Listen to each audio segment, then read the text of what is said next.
ఇప్పుడు దాకా ఈ ఊర్లో వేసిన సిమెంట్ రోడ్లని ప్రధానమంత్రి గ్రామీణ ఉపాధి హామీ పథకం చేసిన రోడ్లు ఇవన్నీ ప్రతి ఇంటికి మరుగుదొడ్డు కట్టించారు.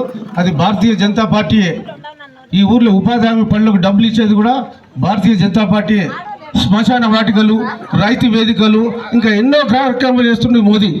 అసలు మనం బీజేపీని సపోర్ట్ చేసి ఒక్కసారికి మీకు శిరస్సు వంచి నమస్కారం చేస్తున్న పులిపుల గ్రామ ప్రజలారా, ఊరికే మాయలో పడి డబ్బుల మాయలో పడి ఆడికి వేస్తాం, వీరికి వేస్తాం, ఆ దొరకు వేస్తాం, ఈ దొరకు వేస్తాం, మా రాజన్న రాజ్యం వస్తుంది, మా కేసీఆర్ రాజ్యం వస్తుంది చెప్పి కలలు తినకండి.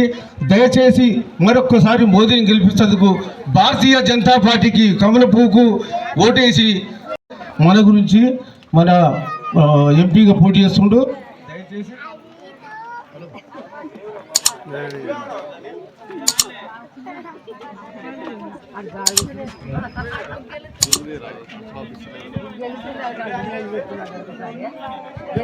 వేదిక మీదకి రావాలని కోరుతున్నాం.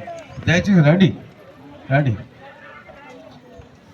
ఈ ఒక్కసారికి నేను బాగా మిమ్మల్ని ప్రార్థిస్తున్నా, శిరస్సు వచ్చి మీ పాదాలకు నమస్కరిస్తున్నా. దయచేసి బీజేపీకి కమల పువ్వు గుర్తు ఓటేసి పూర్వ నరసయ్య గారిని గెలిపించండి.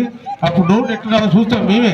ఒకవేళ పూర్వ నరసయ్య కూడా రోడ్లు వేయించాడు, కట్ చేయడం చెప్పంటే ఆయన కారు కట్ట కూడా మేమే ఎదురు పట్టుకుంటాం, మాకేం భయం లేదు. అందుకనే దయచేసి బీజేపీ ఓటేసి గెలిపించండి. ఇది మేము ప్రథమ రిక్వెస్ట్. మీకు ఏం కావాలో ఆ తర్వాత మీ చేసి చూపిస్తాం. దయచేసి ఒకసారి విన్నపం వినండి, విన్నపం మన్నించండి. జై హింద్. ఈ అవకాశం ఇచ్చిన పెద్దలకు కృతజ్ఞతలు. రాముడు గారు తెలుసా మీరు?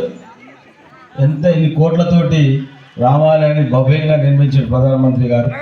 రాముడిని ఒక్కసారి నోరారా చెవులు మొత్తం ఈ ఊరు మొత్తం